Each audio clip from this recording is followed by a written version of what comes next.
Hey everyone, here is a little bit of bonus content. Take a moment to get to know us a little bit more by listening to all the witty banter.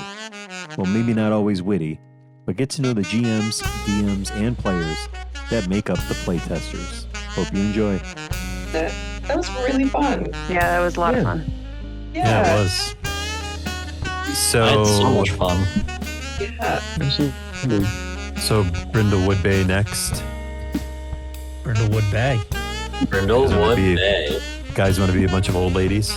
I'm practically an old lady now. So I'm thinking theoretically two total sessions.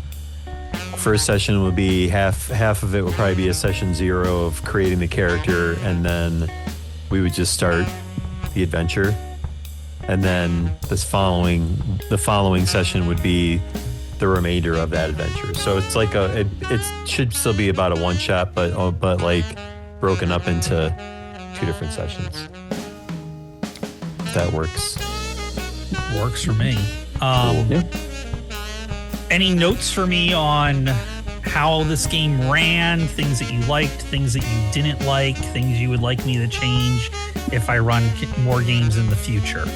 No, I really like how straightforward the combat was, and honestly, just I know it's baked into the rules, but just like using this fabulous points to like really just change the story or like the moment, kind of like the fire escape moment. Like that's probably my favorite moment out of like the whole session. That was really good. Yeah, I really liked it.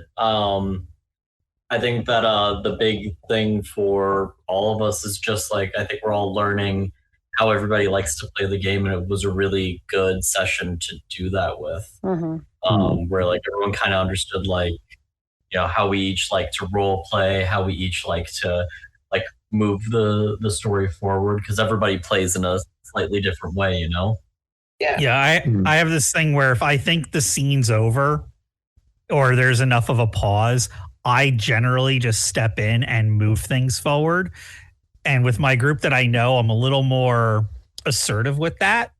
I was trying hard not to overdo it. That's why I was like Jeopardy music at that one point. But yeah, if there was anything you want me to change from future games, let me know. I always have my groups do that after I do a first game or so with them. No, it was good. It was good. I had no feedback really.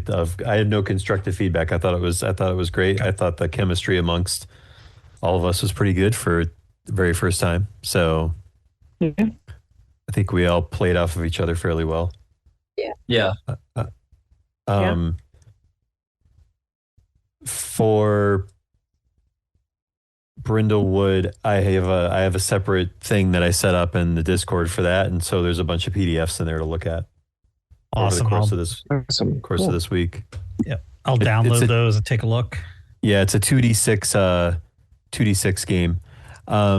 There's the rule book that's in there, that PDF. That's like the OG original one, like which doesn't have everything. It's just like enough rules so that a player knows how to play. Okay. The actual, so you should have enough to get you going. Plus, I mean, it's easy to walk you through. If anything, it's more about the fun special moves and everything of your characters, because it's very, and you get get what's called cozy time instead of downtime. So yeah, it should be fun. Not to take away from Fabula Ultima, because I think we should play more of that. That was great. 100%. Yeah, for sure. I definitely think we should return to this group of adventurers. I have and like 100%. Yeah, agreed.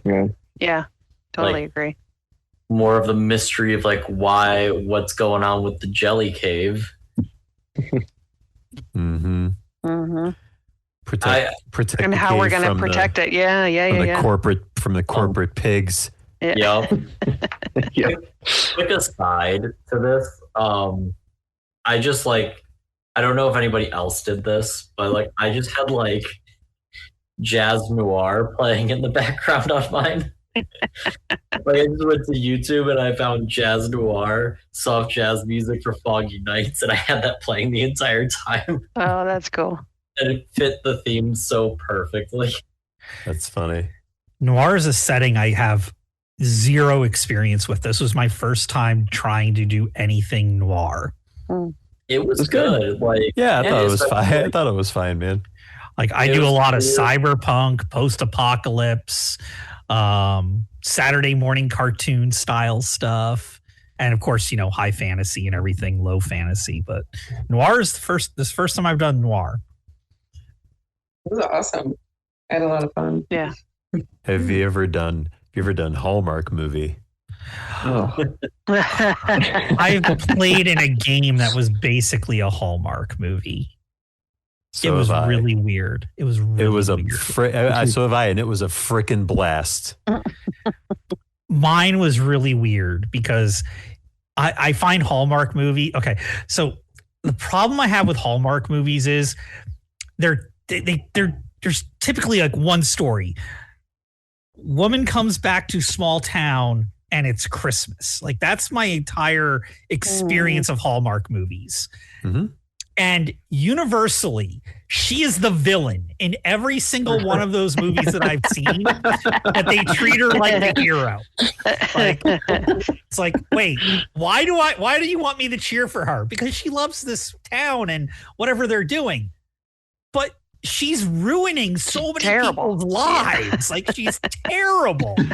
Like all of this could have been easily avoided. This person's soul crushing. I feel bad for him. Why?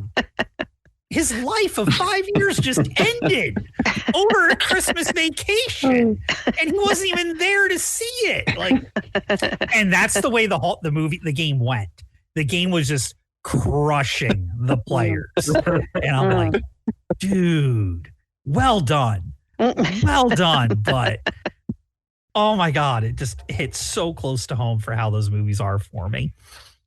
I got to play as a shop owner that inherited the shop from their mom and dad, and it was always, the shop was called Every Day is Christmas. But when she came in and took it over, my character, she said that she decided she did not want to just focus on one holiday, and so she changed the store name to Every Day is a Holiday. And like half the town was pissed off at her because it was no longer just a Christmas store. Oh. I had a shelter for dogs and it got closed down and the dogs got taken away. Oh my God. Oh no. The decisions I made were not good decisions. That's not a Hallmark movie at all. Well, no, I mean, the setting was Hallmark movie, but I failed my dice checks, and it was a homebrew system. Yeah. This person was trying to do or it might have been Cortex, like based on Cortex or Fate. I don't know. It was a really loose dice system, and it was just bad luck. It was just bad luck on the dice rolls. I'm like, well, that sucks for me. Poor puppies. So thanks for running this thing, man. Yeah, no problem. Yeah. Yes, thank you. I'm glad you liked it. I was self-conscious the entire time. And I still am going to think for the rest of the night that I didn't do as good a job as I could have. No, don't worry. Thanks for the patience of like having us like every turn just go a turn too early during your NPC's attacks. Thank you for the patience. I think every game master is like that. Oh yeah. I like that with my second edition game, and I've been running that for 30 something years. I'm still like, oh man, I think that session was terrible. And everybody's like, no, it was good. It was really good. I'm like, oh, okay. No, it was hilarious. Like, I think you made like a whole scenario that just allowed all of us to have like this really funny scenario, but also just in world, it just, we all took it seriously. It was great. Mm-hmm. Awesome. Well, I'm going to go make some hot dogs, and I'm going to go to bed. It's only 8 o'clock. It's 8 o'clock I know. Here Yeah. Lucky you. Yeah, lucky duck. Awesome. Well, right, thanks, guys. y'all. When you get a chance, check out the Brindlewood Bay stuff for the files and everything. And then, if I have anything else, I'll message you. Otherwise, see you next week. Yep. All right. Later, guys. You guys. See ya. Thanks guys. again. Bye. Late. Too. We hope you enjoyed this little bit of bonus content. We'll be sure to release some here and there in the future. And we hope you're enjoying the playtesters so far. There's more great stuff to come.